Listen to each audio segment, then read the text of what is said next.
For last. Pero lahat kayo, best super best. Okay? So, si Ma'am Marie Chris, very energetic and lively. What I love about your personality is your posture. Ano, yung mga gesture mo, your facial expression, lahat siya nagagawa mo all throughout of the discussion. And also is activities provided sa klase, we're all engaging.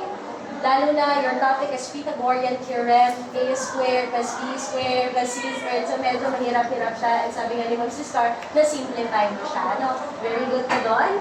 And also is the lesson was presented not only creative but intelligent. Ano? And you're very knowledgeable to the basic mathematics skills, not only you, pero yung mga estudyante din, ano? Hinihintay ko magkamali sila sa isuro pero nagagawa nila ng tama yun. Very good doon.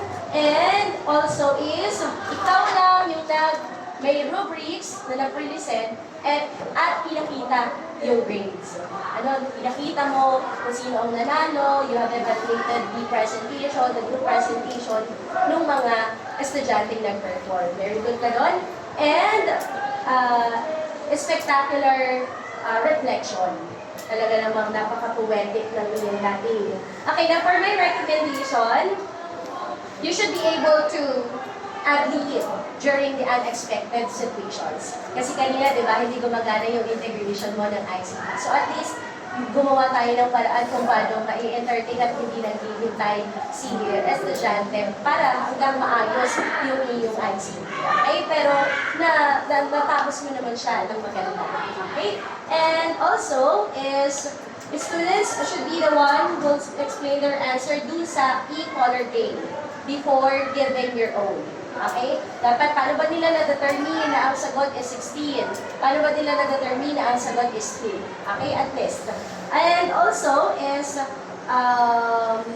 since medyo maliit yung quality of voice mo, anak, you have to make sure na from beginning up to end, masusustain mo siya. Kasi in reality, halimbawa may klase ka, may tatlo kang klase, kaya sa tatlong klase yung gano'n. Ano, kasi medyo pumipiyo ka at nawawala na yung boses mo. Pero overall, congratulations, Ma'am Marie Chris, you're truly amazing.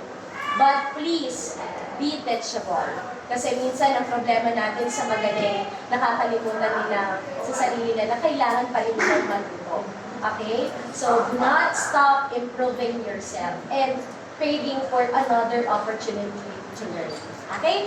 Overall,